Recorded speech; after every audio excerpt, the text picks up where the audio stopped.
Online na po tayo. Ito rin yan. Yes, sir. Hindi pa? Live na po, sir. Ay, ba't wala sa akin? Naririnig nila ako.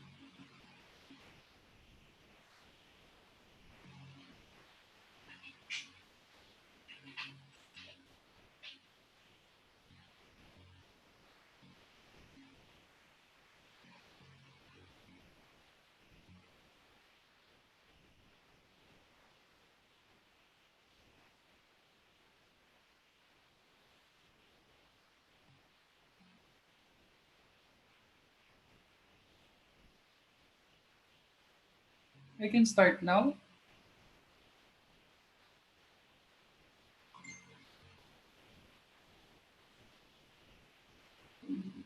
Wala siya dito.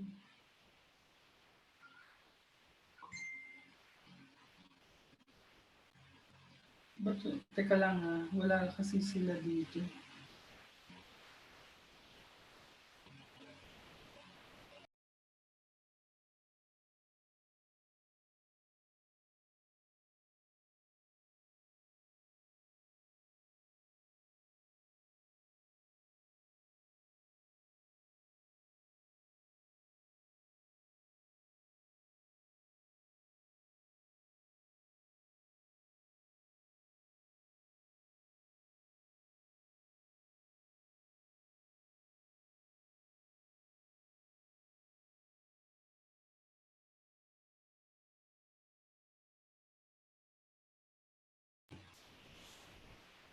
So, good morning po sa inyong lahat. Magandang umaga po. Good morning. So, medyo marami pa yata yung wala. They are still logging in. They are still looking for the video.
So, iniintay lang po natin yung iba na makapasok sa ating live streaming.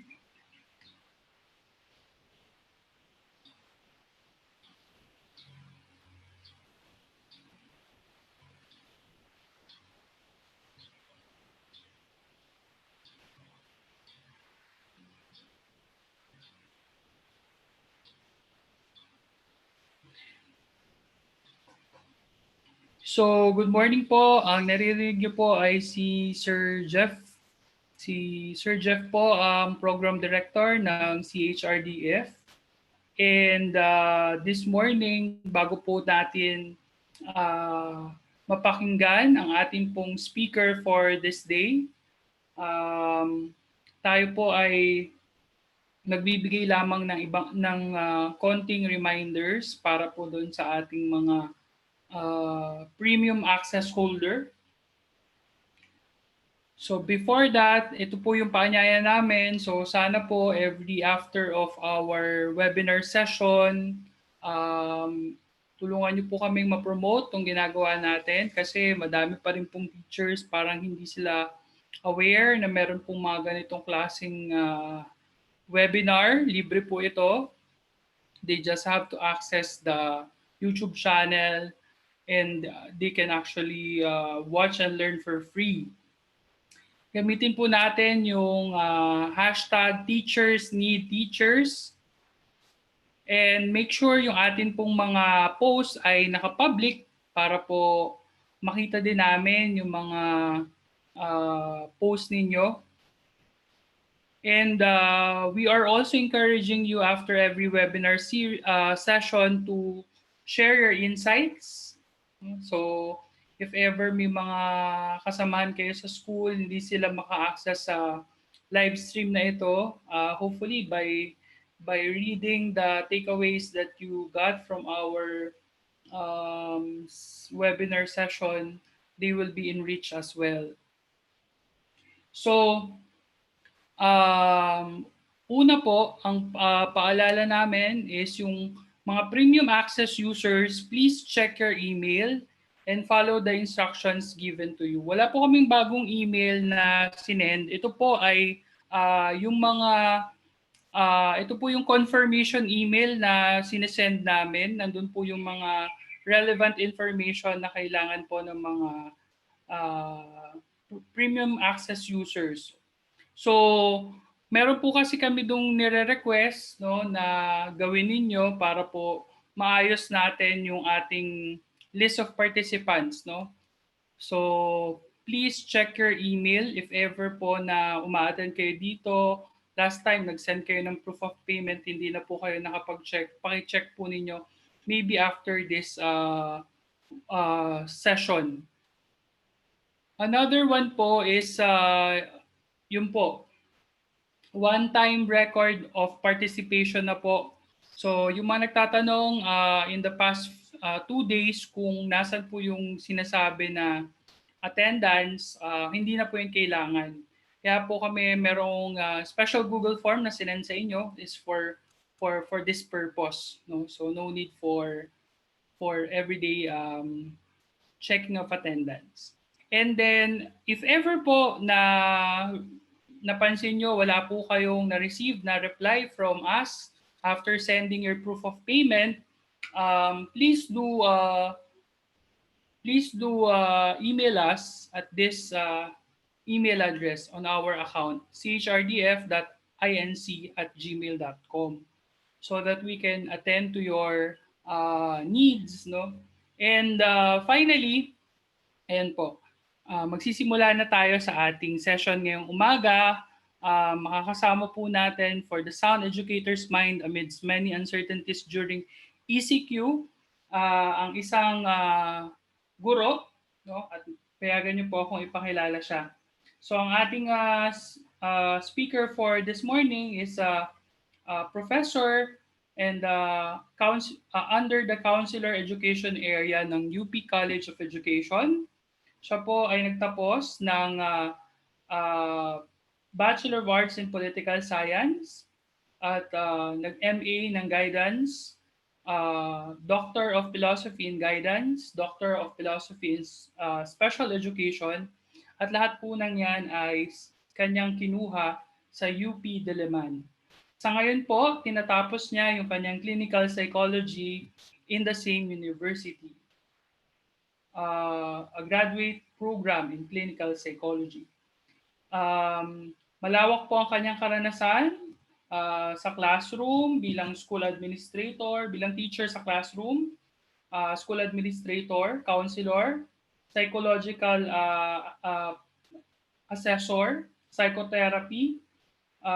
She rendered consultancy work in school industry and community settings in the areas of mental health, drug rehabilitation, counseling, and assessment.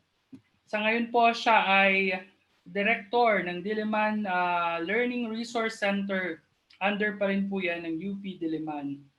And nagtuturo sa undergraduate and graduate Department ng College of Education.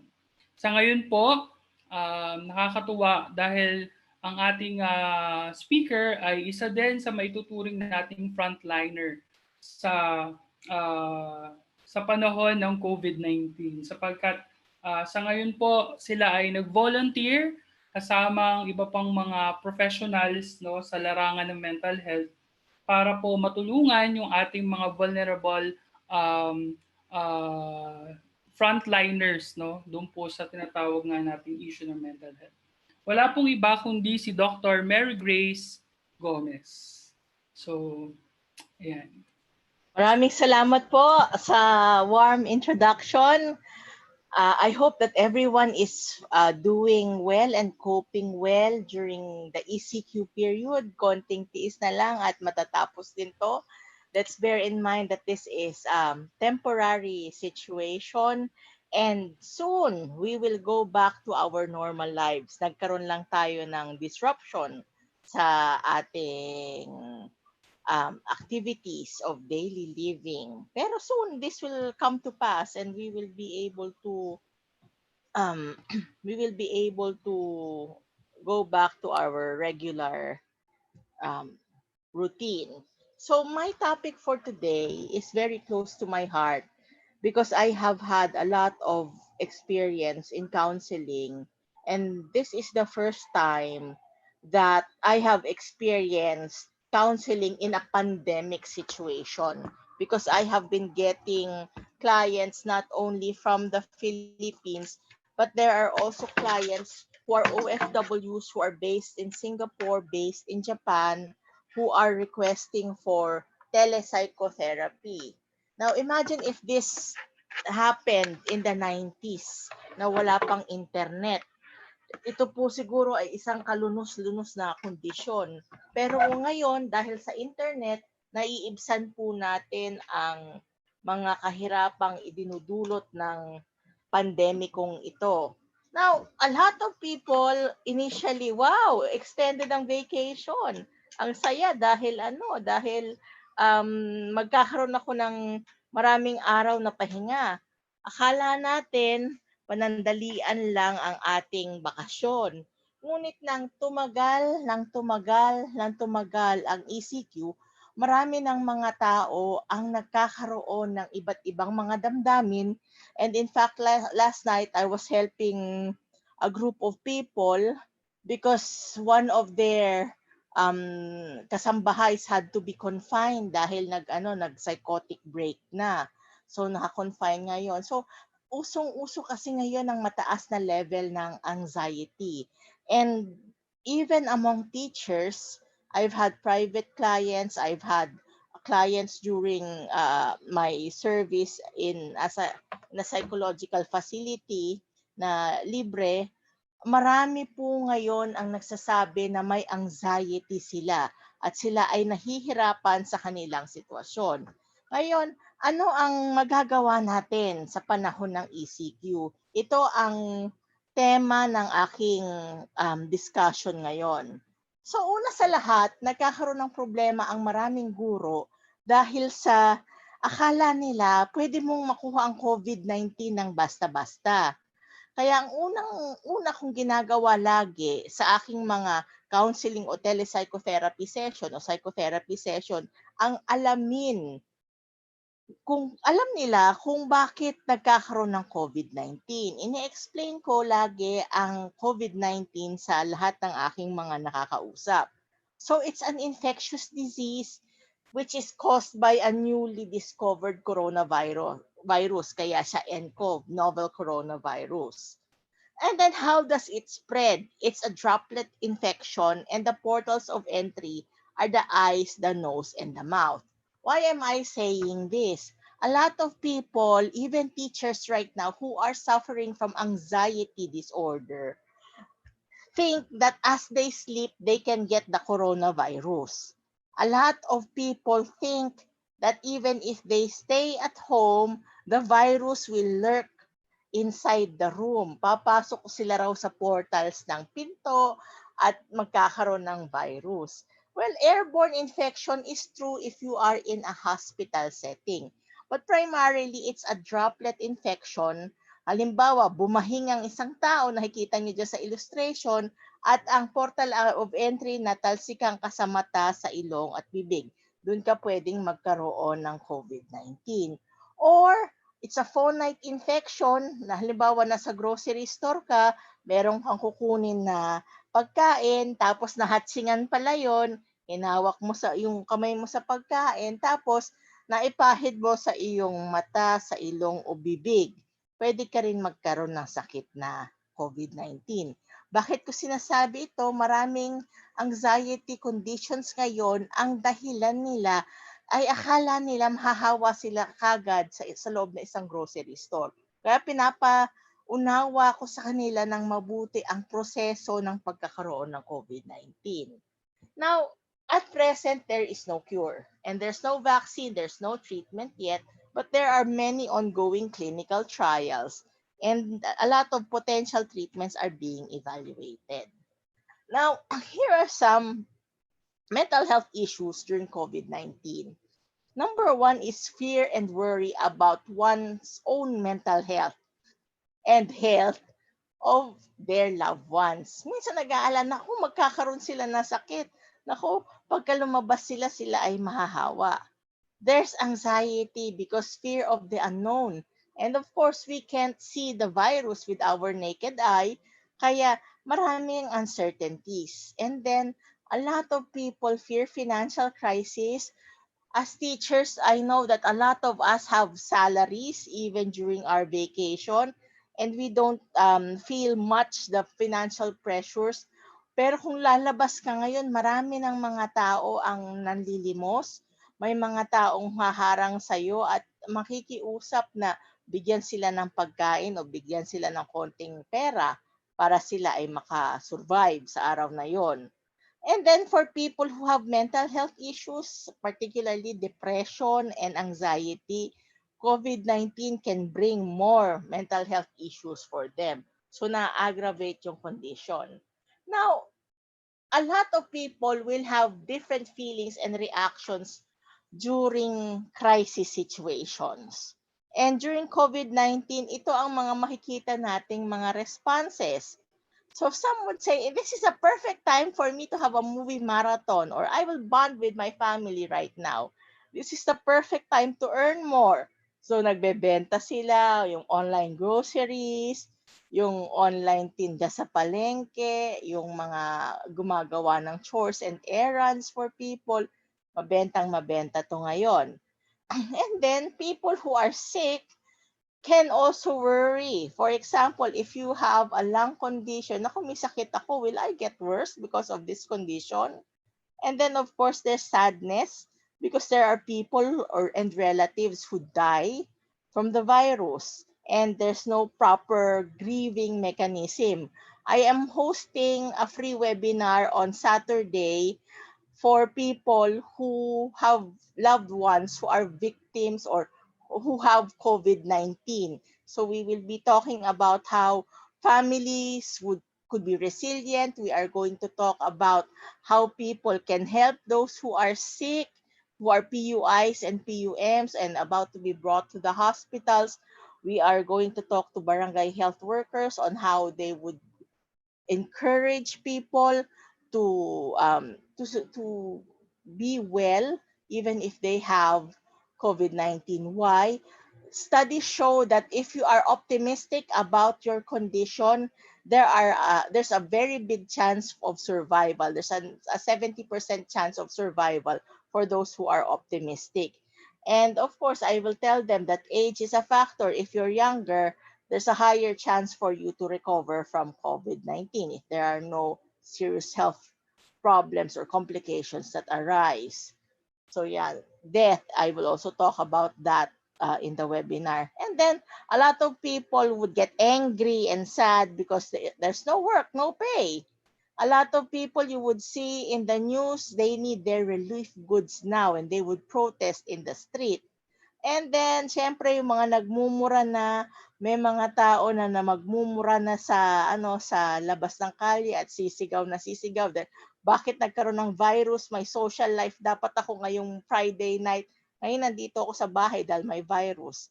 And a lot of people, it is normal to be overwhelmed and people have palpitations.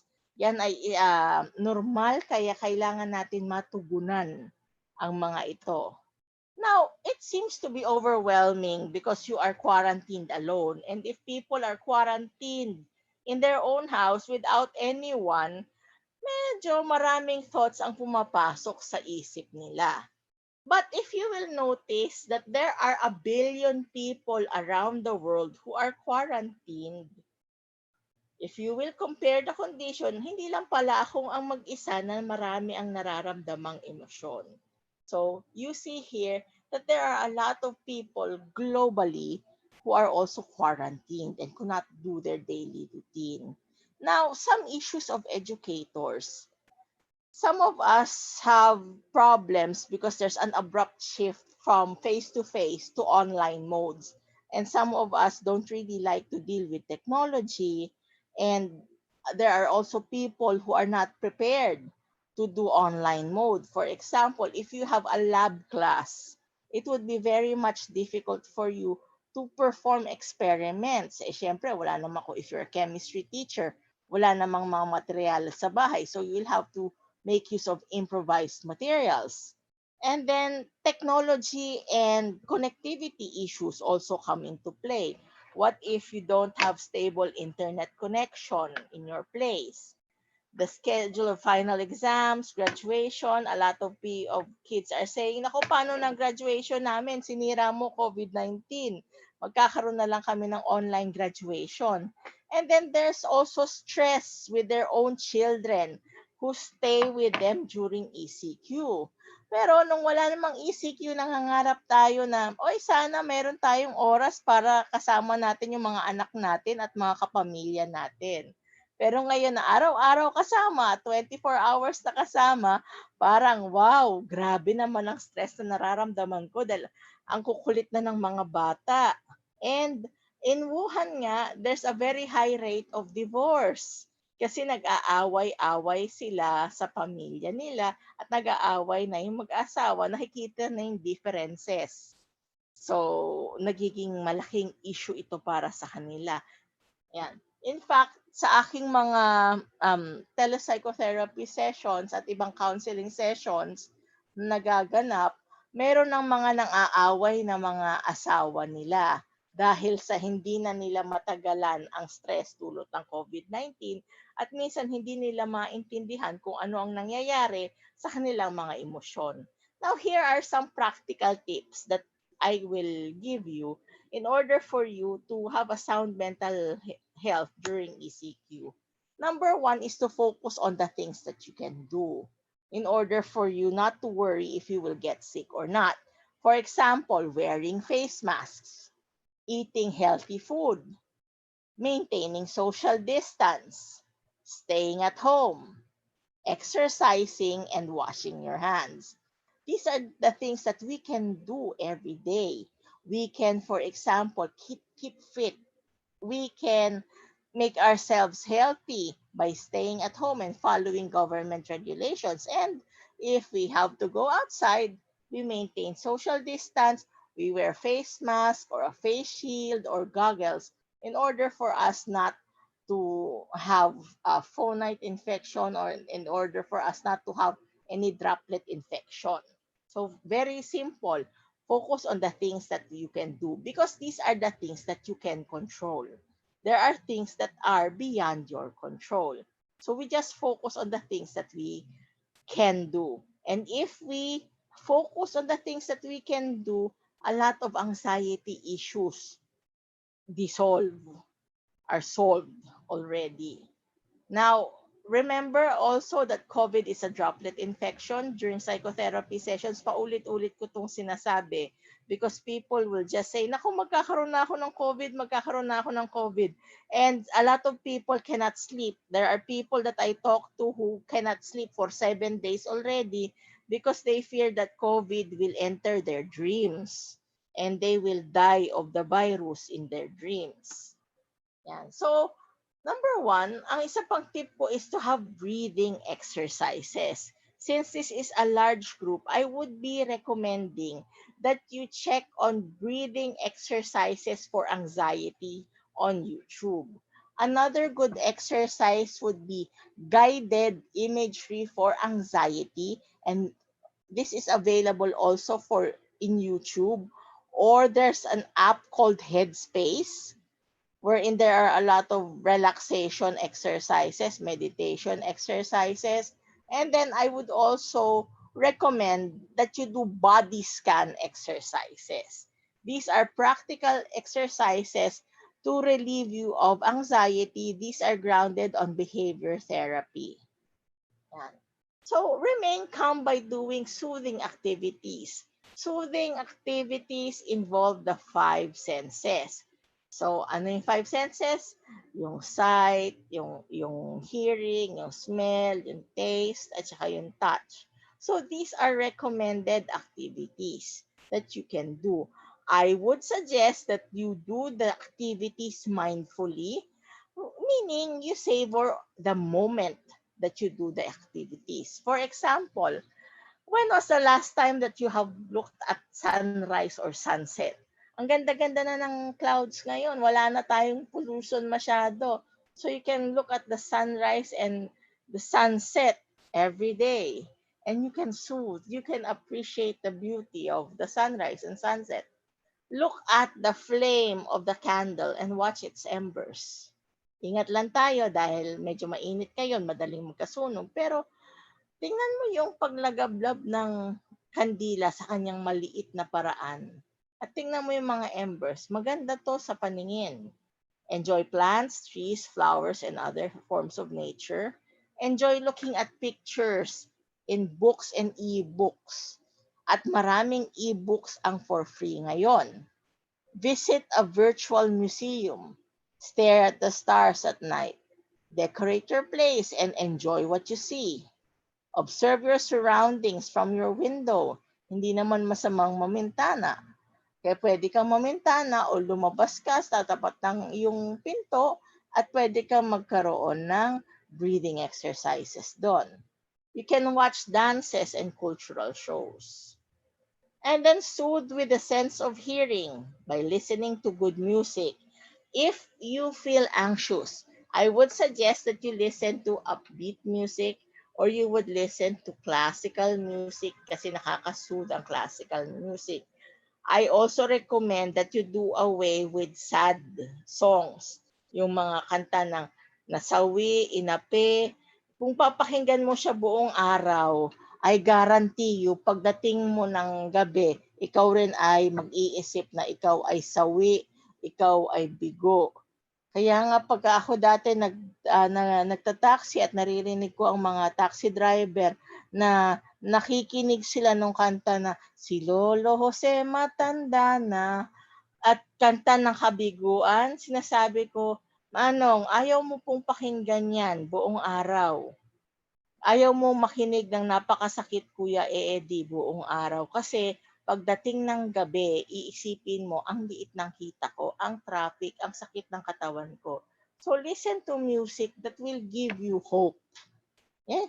And now you can play an instrument or you can learn how to play an instrument. You can hum a tune. You can listen to the birds chirping, sing a song, and listen to the radio. You can soothe with a sense of smell. So use your favorite soap, shampoo, cologne, and lotion and take your time using them. Kasi ECQ naman ngayon, lahat naman tayo halos nasa bahay, the deadlines are relaxed. When you wake up, savor the aroma of your coffee and chocolate. Enjoy the vapors emitted by the food that you are cooking. Light a scented candle. Peel an orange and enjoy its scent. And then breathe in the soothing breeze coming from your window. Tandaan natin, hindi ito airborne infection unless you are in a hospital setting. So it would be okay for you to breathe in the soothing breeze coming from your window. Okay? And then soothe with the sense of taste. Itong paborito ng maraming tao. So gently let a candy melt in your mouth and notice that there are different flavors to your candy. Have a good dessert and eat the dessert slowly. Have a refreshing drink and eat your favorite meal mindfully. Now, what's mindful eating? Ito, feeling the taste of food, not rushing. Di ba minsan pagka nasa school tayo, sunod-sunod ang classes natin, kakain tayo ng mabilis, minsan hindi natin alam kung saan pumunta yung kinain natin o hindi tayo nabusog dahil tayo nagra-rush. And then we can cook and eat in a good mood. We can drink more water. We can sit at a real table and enjoy the real table. We can enjoy our favorite food last. Hopefully, when we have mindful eating, there's no multitasking. Kasi minsan habang kumakain tayo, nag-check tayo ng papel. Pero ngayon, pwede na yung kumain at isavor natin yung pagkain. At yun lang ang ginagawa natin. And then we respect our body and our health. For example, we avoid eating junk food during ECQ, or we have to commit to eat vegetables and fruits every day in order for us to boost our immune system.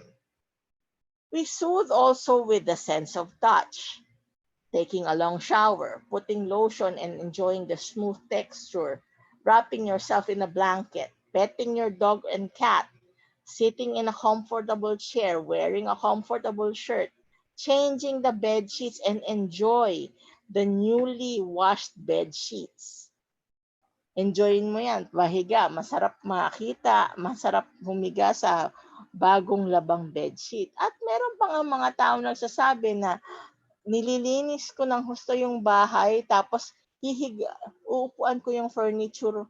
Halimbawa, uupuan ko ang aking sofa tapos mararamdaman ko na ang linis-linis ng sofa ko at tuwan-tuwa ako sa nararamdaman ko. So, that is soothing with the sense of touch. And then tip number 3, only check credible websites. If you intend to watch the news only once a day. May mga tao kasing nanonood ng news na 3 beses isang araw. May mga tao nga na nanonood ng news ng 10 times a day. Ngayon, anong naging result? Lalo silang naging worried, lalo sila nagkaroon ng anxiety. At hindi na nila matiis, ay nako, ayan na naman, marami na naman namatay. Sila ay nagiging masyadong worried sa nangyayari kasi ay nako, ito na naman yung mga patay, ang dami na naman na ang dami na naman nagkakasakit, ay nako, yung mga frontliners na mamatay. So if you are feeling anxious about watching the news, I suggest that you watch news only once a day. And there are some people who totally avoid watching the news.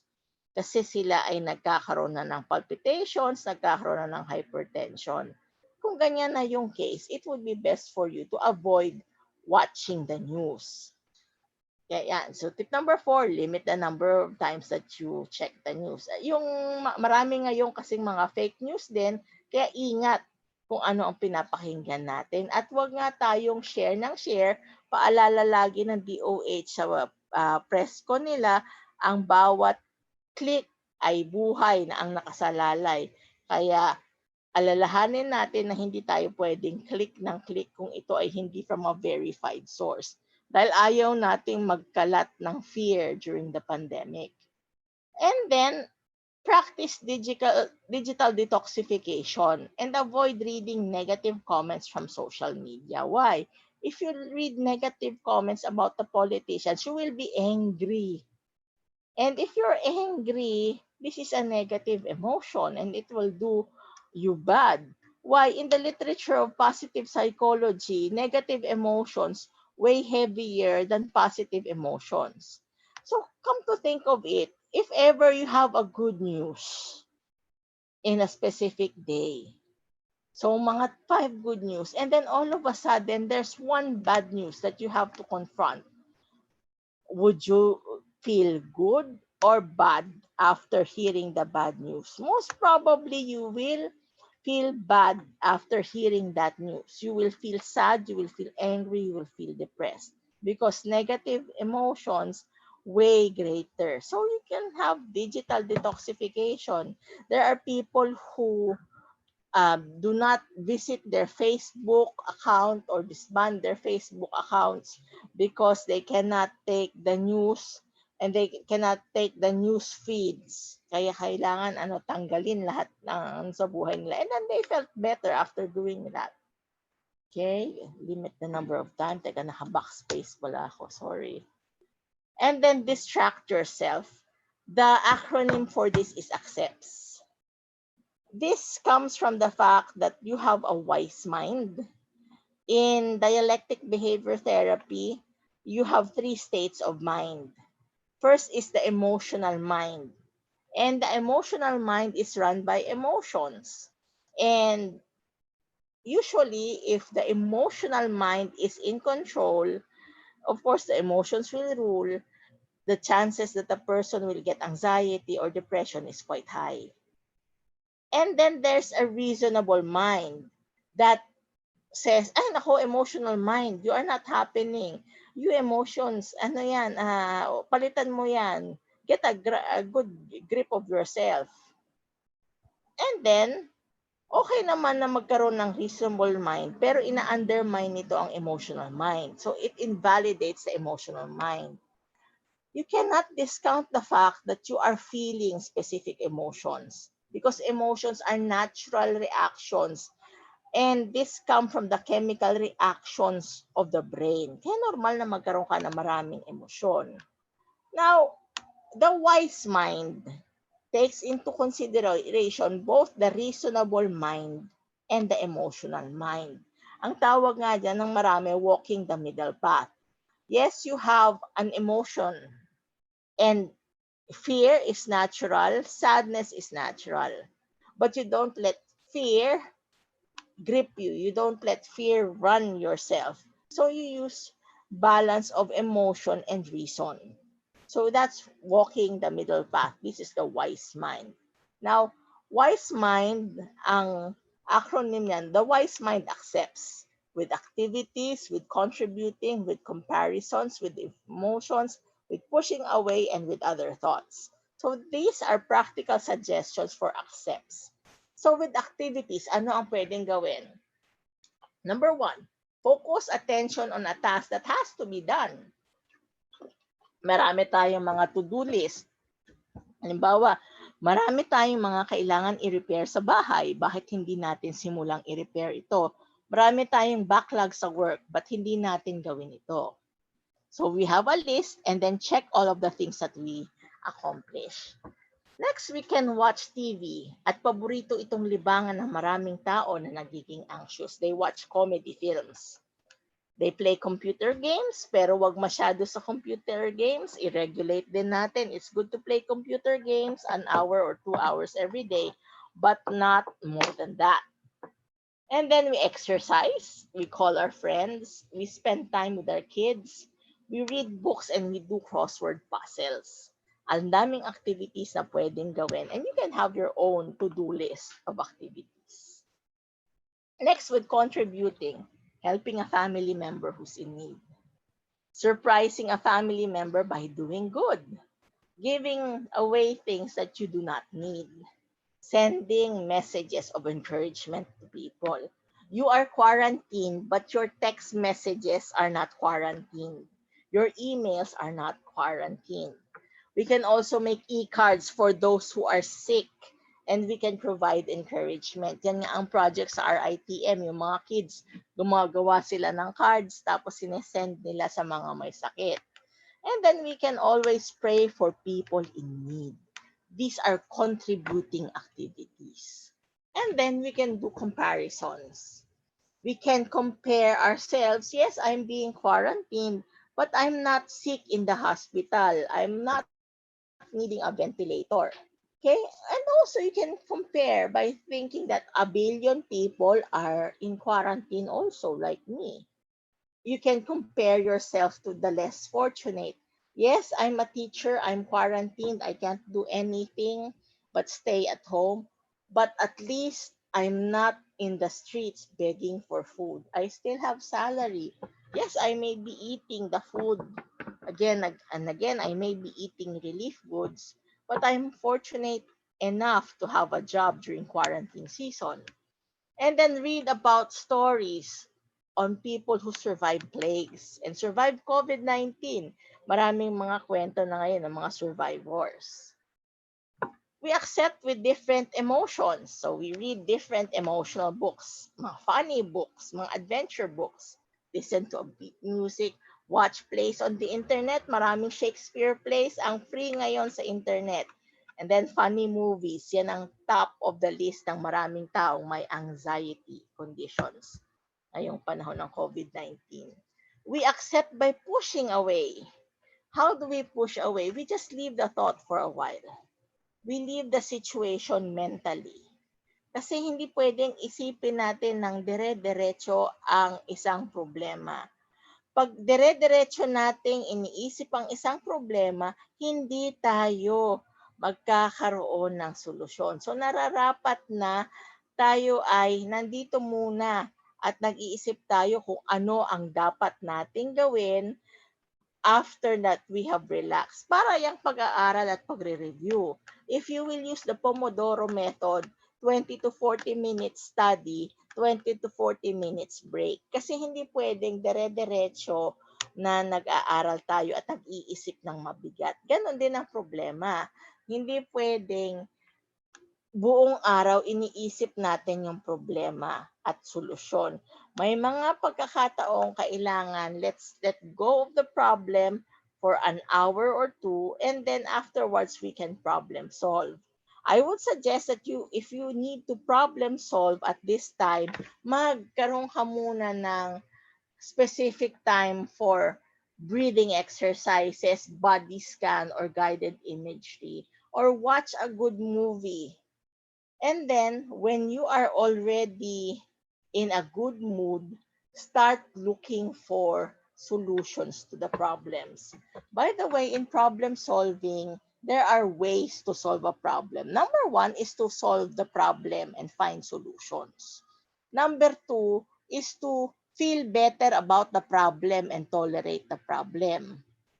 And number three is to make the problem worse and feel miserable about it. So, which of the three solutions will you apply if ever you have a problem? Number one is plausible, very plausible if there's a solution to a problem.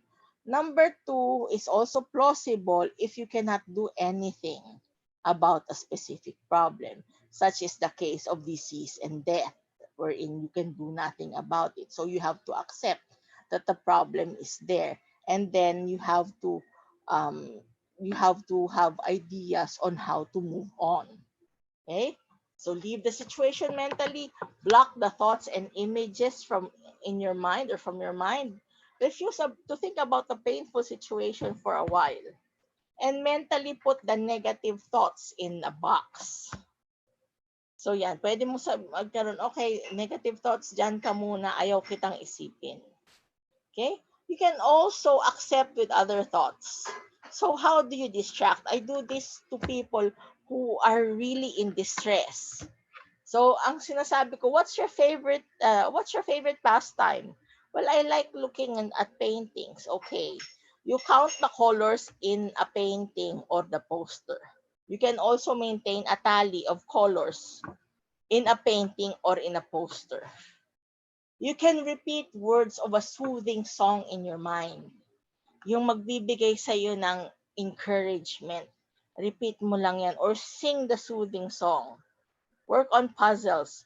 You can read a book out loud and concentrate on the message. You can picture a Bible passage in your mind that brings you hope. And you really have to picture it and see its application in your life. Yan ang accepts with other thoughts. So you can replace it with thoughts, or you can replace it with coping thoughts. One day I'm going to go out with my friends, and this pandemic will be over, and we will be going out to work and resuming our normal lives again. So these are coping thoughts. And then you can have other sensations. Squeezing a rubber ball very hard. Kung stress ka na, listening to very loud music. Taking a hot or cold shower and enjoying it, and enjoying how the water soothes your body. And then this one, I let people who are in severe distress do, holding an ice cube in the hand or in the mouth. Kasi pagka gusto na nilang saktan ang kanilang sarili, at syempre mahirap magdala sa psychiatric facility, holding an ice cube and focusing on what the ice cube does brings a person relief. Kasi from an ambiguous feeling na, oy, ito, hindi ko maintindihan, I'm anxious, I'm overwhelmed, or I feel that I need to be numbed. So holding an ice cube would help you and focus on the sensation rather than the emotion. The purpose of this activity is to draw you away from what you are feeling na hindi mo maintindihan, to something that's physical and more concrete, and of course will not harm you. So holding a piece of ice, an ice cube in your hand, would make you feel different sensations. Makakalma. Maraming taong kumakalma sa ice cube exercise. And then also, you must have a daily routine. I have noticed that a lot of teachers have anxiety issues because there's no routine.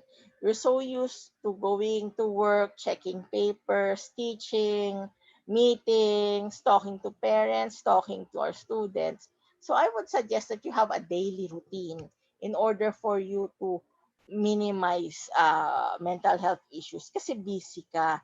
You need to be busy and do the things that you normally do. And then, tip number 8, you have to stay with your family and the people that you love, and provide encouragement to each other.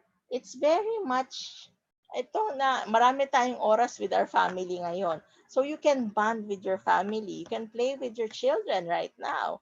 You can tell your parents, I love you, and you can demonstrate your appreciation to your parents with a lot of things. You can send them, for example, photos of the activities that you did as a family. You can reminisce family events, and you can appreciate your love you can appreciate them by showing your love to them. Staying with our family as Asians, this is very essential because we believe that we have our strength in our families. So masyado kasing neat ang society ng Asyano.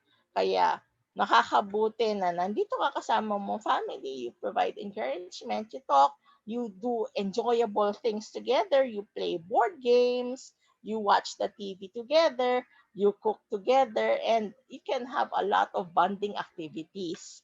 You can be creative even if you are quarantined. It doesn't stop your creativity.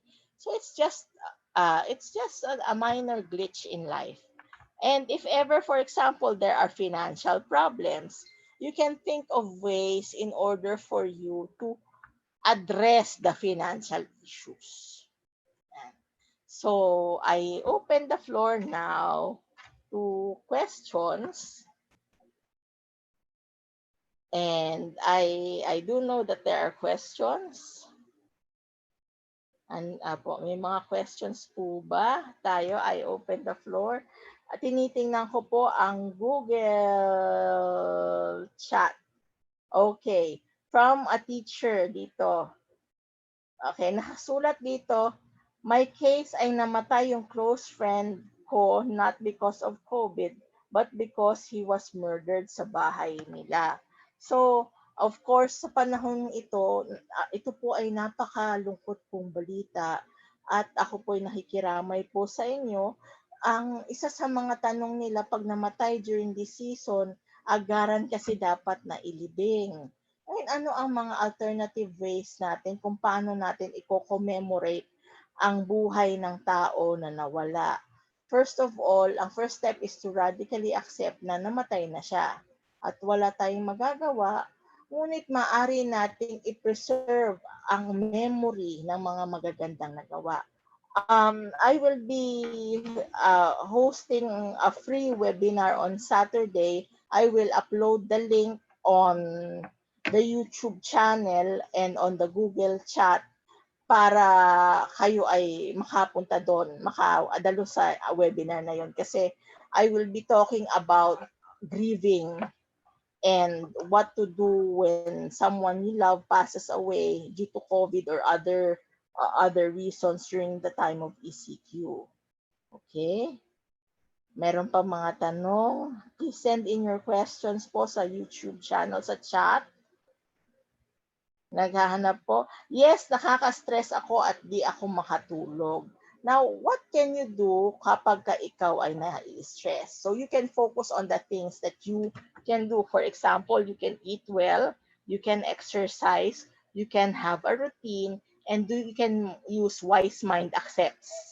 Now, what do you do if you cannot sleep? Number one, during this time, you should have a set time for your sleeping. Number two suggestion is that you sleep comfortably and you turn off the lights. Bakit? Pagka kasi bukas ang ilaw, sinisignify, alam na ng brain natin na tayo ay magtatrabaho. Ngayon, pagka ang ilaw ay patay, alam ng brain natin na matutulog na siya. So, you can please turn off the lights if you want to go to sleep. And then milk can help kasi nag-activate siya ng serotonin para makatulog ka. Before sa gabi pwede ka uminom no caffeine in the afternoon para makatulog ka, no vigorous activity, no exercise bago ka matulog. And then if you really cannot go to sleep, I would suggest that you read a book until you fall asleep. Meron mga tao rin na they read a boring book until they fall asleep. So these are practical suggestions in order for you to fall asleep. Some do breathing exercises in order for them to fall asleep.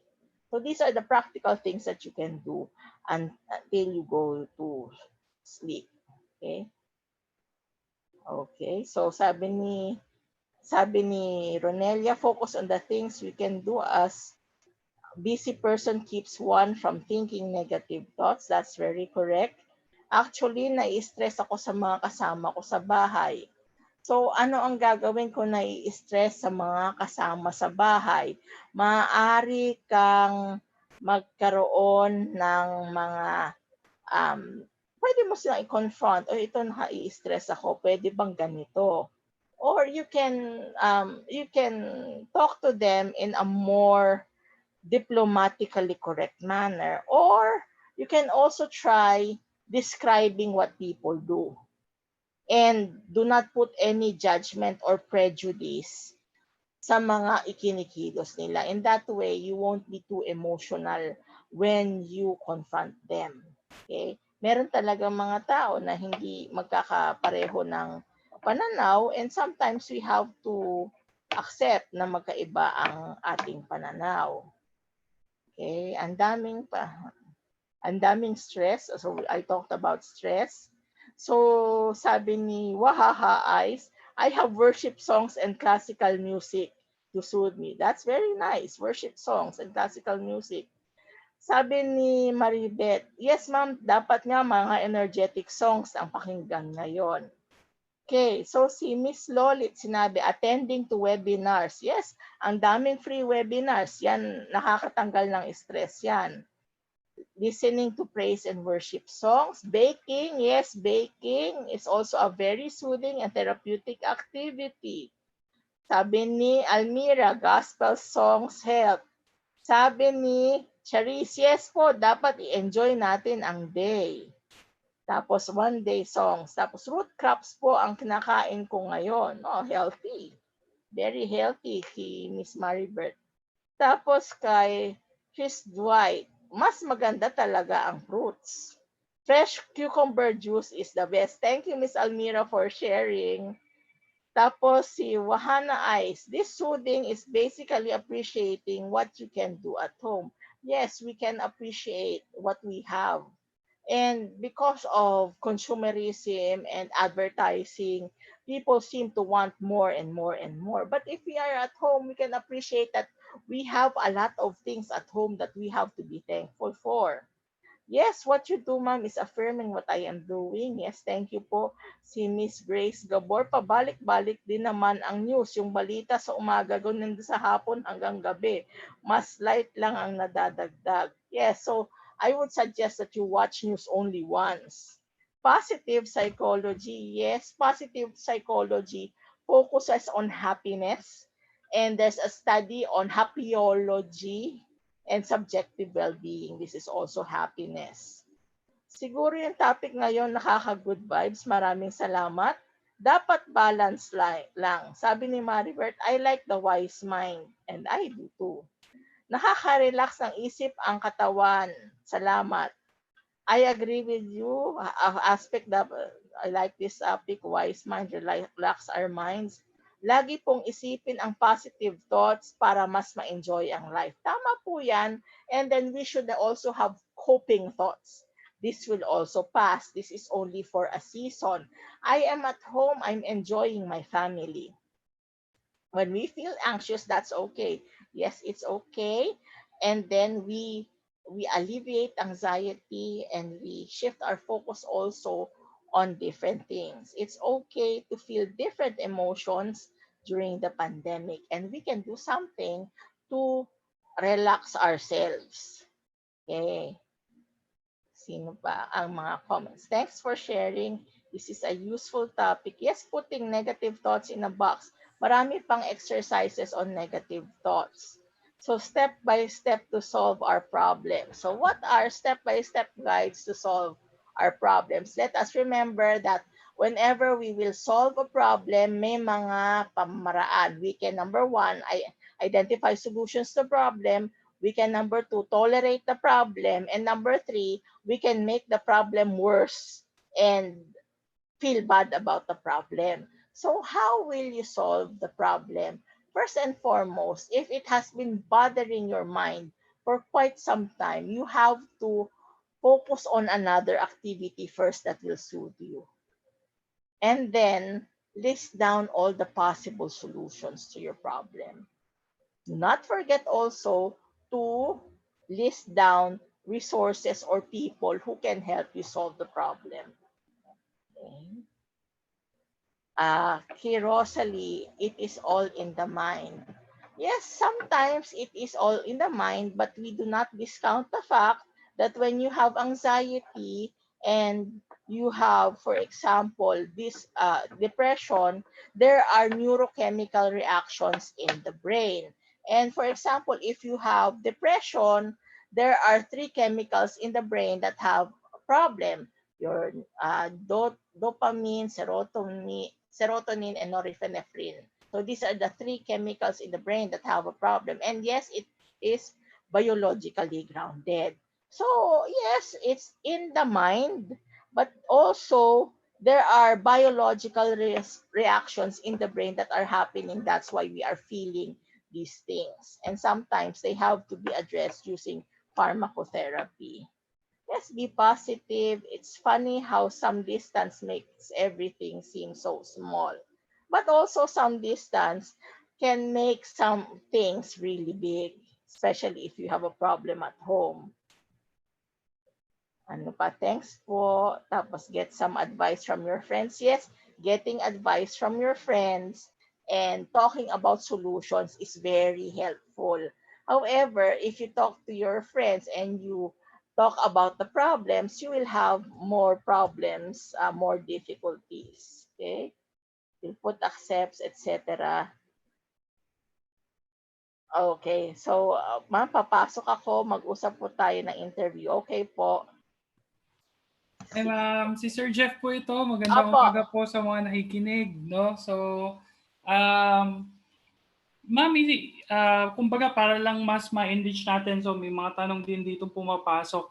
So, yung ano ma'am 'no, masasabi niyo ba na mahalaga din yung kasi nga ang nangyayari siguro dun sa ibang mga teachers dito 'no, sanay sila, na halos all of their time nasa school sila even nung weekends ta's bigla ngayon they are all locked down. So Mm. parang, um, tama ba ma'am na mahalaga din na hindi kayo nagkikita-kita parate 'no? So maganda din yung kumbaga meron kayong kanya-kanyang ginagawa din over the day instead of always seeing together. Kasi parang nagiging, tama ba? Parang pwede din siyang maging cause ng kumbaga ng parang pagiging mainit ang ulo and 'di ba parang napapansin lahat ng ginagawa. Siguro nakaka-relate yung iba or may ganong karanasan.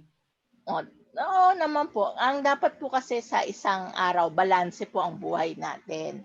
That we talk to our colleagues, we also talk to people at home, we talk to other people. Kaya kung nasanay kasi sa routine na ang kasama at kausap mo lang araw-araw yung mga co-faculty mo, magkakaroon nga ng problema ngayong hindi kayo nakakapag-usap ng co-faculty mo. So, pwede siguro kayo magkumustahan session via Zoom or via group chat, but you also appreciate the people that you live with. Yan po. Okay. Tapos isa pa ma'am, siguro kasi nababasa ko nga marami sa alam naman natin mga Pilipino, marami sa atin yung very spiritual or religious, no? So we read the Bible, we pray. Pero I attended kasi a conference last year on positive psychology. Ang sinasabi naman ng isang speaker, which is a medical doctor, sa lifestyle medicine, parang hindi din daw masyadong nakakatulong sometimes yung laging nagdadasal. Kasi yung kumbaga laging yung isip mo din nagiging sometimes restless. Ang isang na mention niya sa amin, ang advice niya pag wag daw magdadasal. I don't know, nako baka mag-gather mag ano to ng negative reaction, pero ang sabi niya kung magdadasal ka, huwag kang magdasal bago matulog kasi kumbaga yung brain mo instead na mag-start na mag-rest, you start to recall na naman yung mga negative experiences or 'di ba? Kasi yung pinagdadasal natin, pagdadasal natin yung mga problema natin, ganito, ganyan. So, parang ang sinabi niya lang, kung magdadasal ka, mag-thank you ka na lang kay Lord and then yun, that's it. Kasi parang nakakaano din daw, nakaka-trigger din ng stress yung pagdadasal na yung supplication, puro supplication. Well, the Bible itself says that faith without work is dead. Mm-mm. So you pray, but God also gave people a brain, and Yes. people have to use the brain. So also have to Tama. work for it. Yun po ang aking masasagot. Yes, we pray about it, but we also prayerfully we ask God to help us how to solve the problem, and also we work to solve Mm-mm. the problem. Para yung ano ay wala akong trabaho. Hindi ka naman naghahanap ng trabaho. So, yan, isa yan sa tama po yan. Isa po kasi yan sa mga issue ngayong may COVID-19 kasi a lot of people got laid off and a lot of people are on no work, no pay. So, nagdadasal daw sila para makakuha sila ng trabaho, na-stress na sila. So, ako, I help them identify things that can be done at home and things that can be done. For example, can you sell? Magkano puhunan? 500 pesos. Pwede ka magluto. Tapos pwede kang mag-grocery shop for people and you can earn. Or pwede kang magbenta ng mga pagkain o kung ano man sa Facebook. Yan po ang aking masasabi diyan, sir. Tapos ang isa pa ma'am, siguro maganda din na ma-mention natin and I don't know if you will agree with me. Malaking factor lang din dito yung talagang financial situation, no? Isa din siguro yun sa root cause ng init ng ulo ng mga Yes. mag-asawa, pinag-aawayan nila. Kasi imagine yung talagang saan tayo kukuha ng pagkain. And then of course, lahat ito nagiging sources na ng stress and manifest yun sa mga bata, sa relasyon sa isa't isa. Tama po ba, ma'am? Yes, na ma-manifest, nag-aaway dahil sa walang pera. Marami po ngayon ang marital conflict dahil hindi po nila alam kung saan po sila kukuha ng ikabubuhay nila. So marami pong paraan, ah, puwede po talagang kasi for example, maraming mga matatanda ngayon ang hindi makalabas ng bahay dahil bawal ang mga senior citizen. Marami po sa kanila ang nangangailangan ng online delivery, and yes, a lot of them have money. So, meron po kasi mga online grocery shop ako nakikita na 100% ang markup nila sa mga binebenta. As in, yung hotdog for example na ang isang kilo ay 150 pesos, makikita mo sa online grocery, 300 pesos na siya. Plus, meron kang delivery fee na 300 pesos. Wow. Yes, so kung ikaw ay makakalabas and you can do errands and grocery shopping for people, kikita ka ngayong panahon ng COVID-19. May mga, for example, patok na patok ang mga panaderya ngayon. Meron ngang isa, teacher siya, hindi siya makapagturo. Ang ginawa niya, namasukan siya bilang baker. Kasi ang kanilang boss, no work, no pay. Namasukan siya bilang baker. At kumikita siya, napapakain niya ang kanyang pamilya. Ang importante kasi ngayon, mabayaran mo yung bills mo at makakain ka araw-araw. Ma'am. Ano po? Thank you, ma'am. At saka ang isa siguro no na pwedeng daanan lang natin ng papyaw pero I'm thinking na mai-offer din ito as a separate webinar series is yung reality nga nagkakaroon na ng tension sa bahay. Yung cause is yung syempre economic struggle na ang nakakalungkot dito yung mga bata minsan sila din yung nakaka-receive nung talagang negative impact no yung mga Mm-mm. frustration ng mga magulang. So what can you say about that, ma'am? Well, kasi kung tayo ay talagang gagawa tayo ng ng feeling natin hindi natin mapipigilan ang silakbo ng ating damdamin.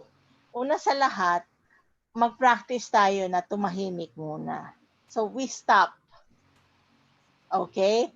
The second is to think about what will happen.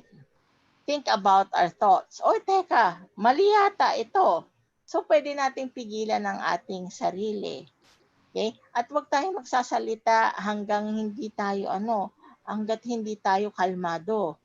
And then, pag handa na tayong magsalita, dun natin pulungin, o mga anak, medyo kinakapos tayo ng pera. Ito ang mga hakbang na gagawin natin. Tayo ay magtipid halimbawa sa pagkain. Tayo ay magtipid sa paggamit ng kuryente. Tayo ay magtipid sa paggamit ng ilaw. Tapos, as a family, identify solutions. What can we do in order for us to win over the situation? For example, kung ang decision, okay, let's sell lugaw, or let's get online deliveries for adobo kasi maraming mga taong ayaw magluto. So Tama, mga tama anak, yan, tulong ma'am. kayo. As a family, establish a business together. Para yan, nalalaman ng bawat isang miyembro ng pamilya na mahirap mabuhay.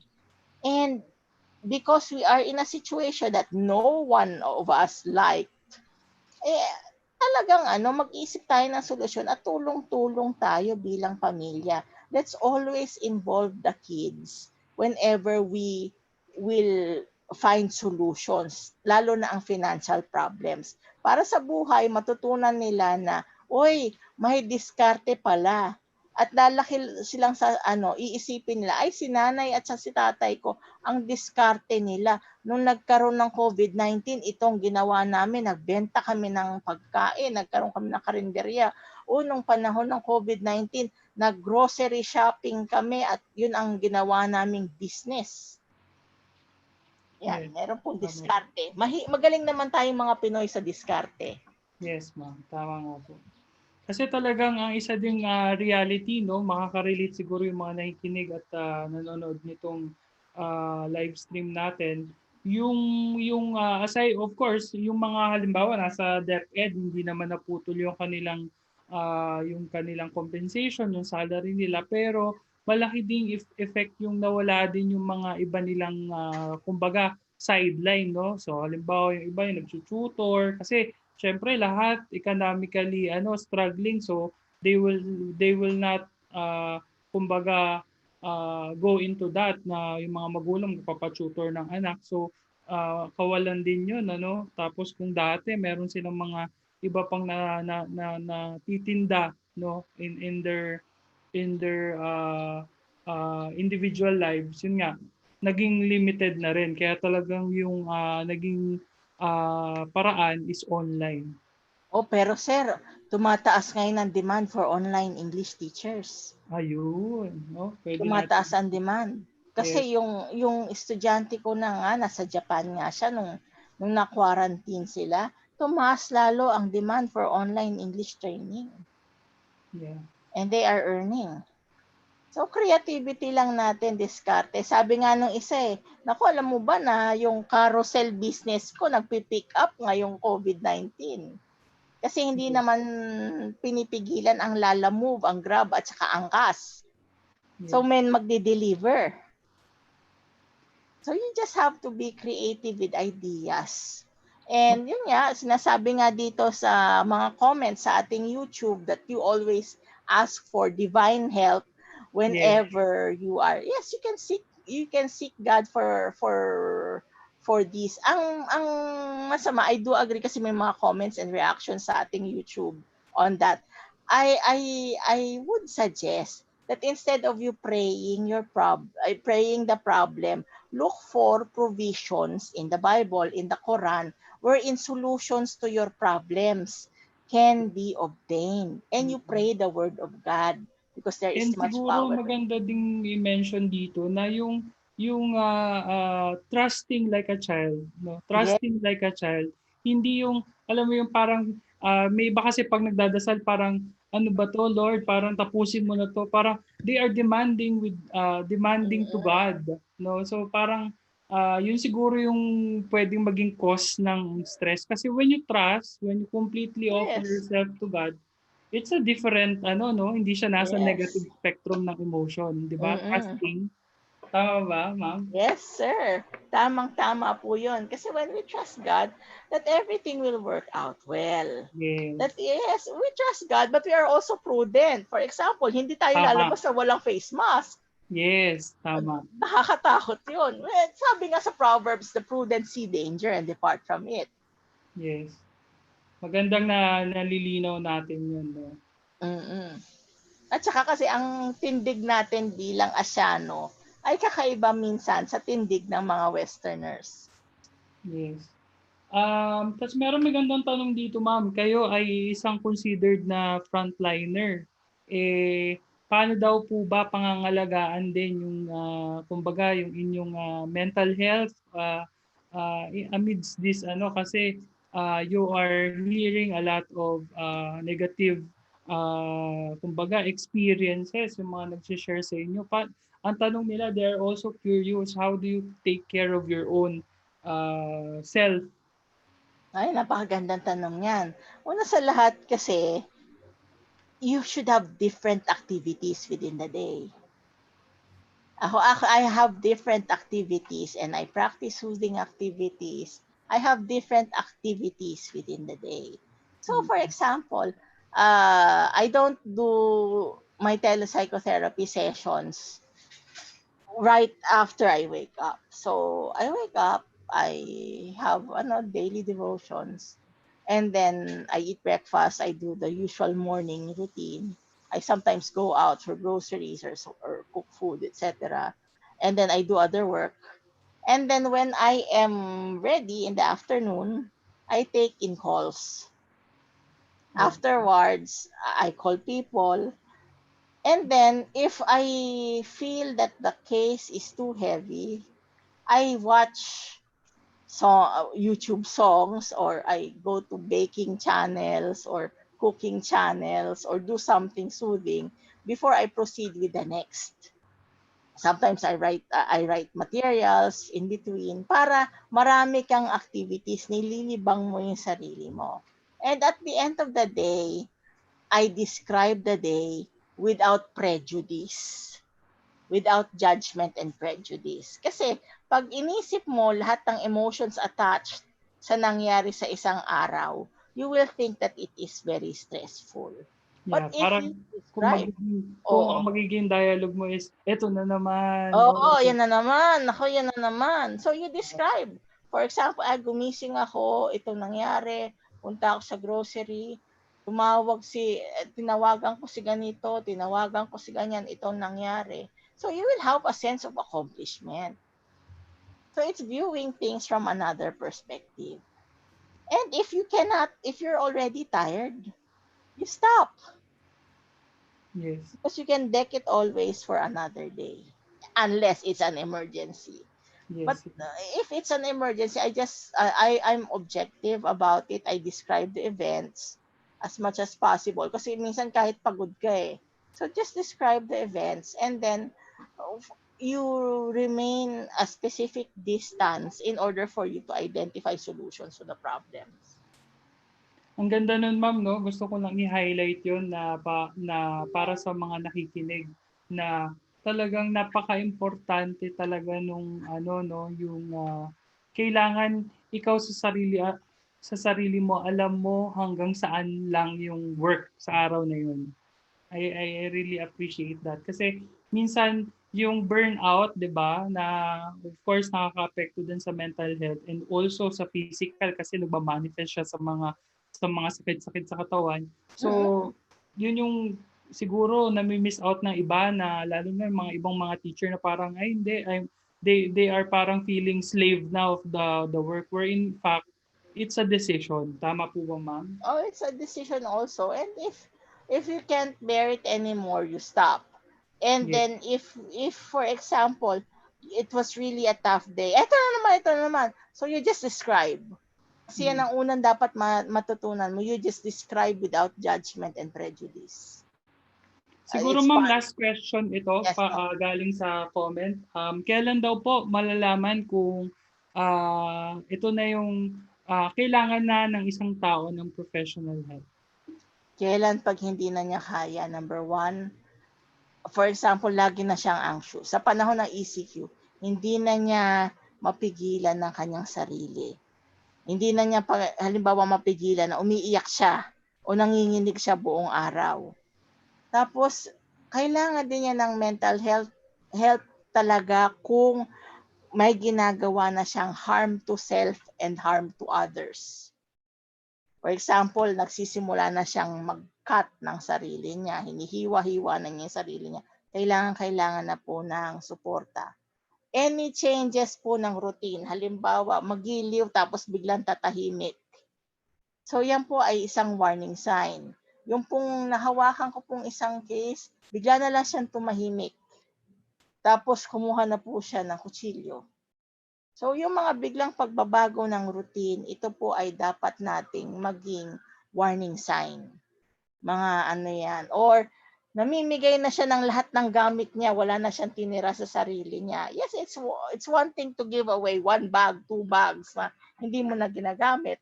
Ngunit pag pinabibigay mo na yung maraming mga gamit mo, ay that is a warning sign because the person is up to something. Tama po. Opo.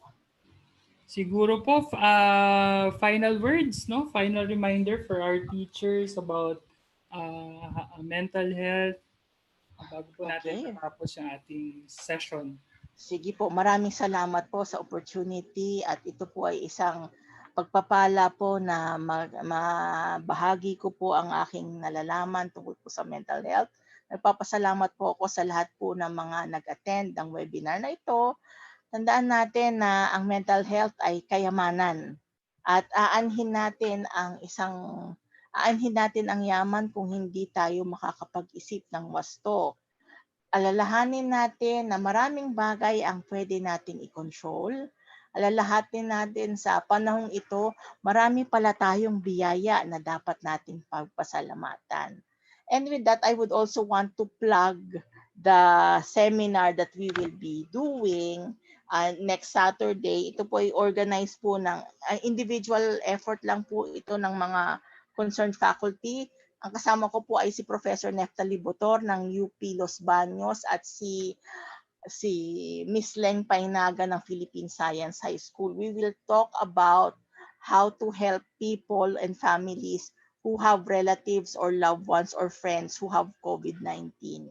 So ito po ay libre. Ipapaskil ko po ang link, o kung hindi man, hanapin niyo po ako sa Facebook and send me a private message. Marie Grace A. Gomez. Maraming salamat po sa inyong lahat at salamat po Sir Jeff sa opportunity pong ito.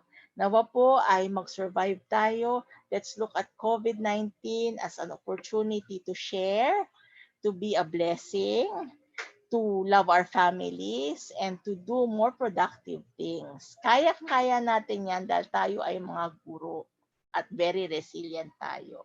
Salamat po at pagpalain po lahat tayo ng Diyos. Maraming salamat po, ma'am. Kami po ay sobrang inspired. We're edified. We are so blessed because of your generosity of sharing this information to our fellow teachers. Maraming salamat, ma'am, for being part of this webinar series, and we look forward, no? Ihintayin nila yung susunod na series na kasama kayo. And sana Yes po po. sa mga nanonood at nakikinig sa live stream na ito ay samahan niyo pa rin po kami sa mga darating pang mga araw.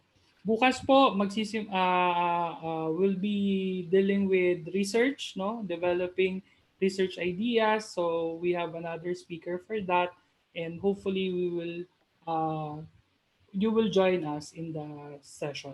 Maraming salamat po, Ma'am Dr. Gomez, and magandang umaga po sa lating lahat.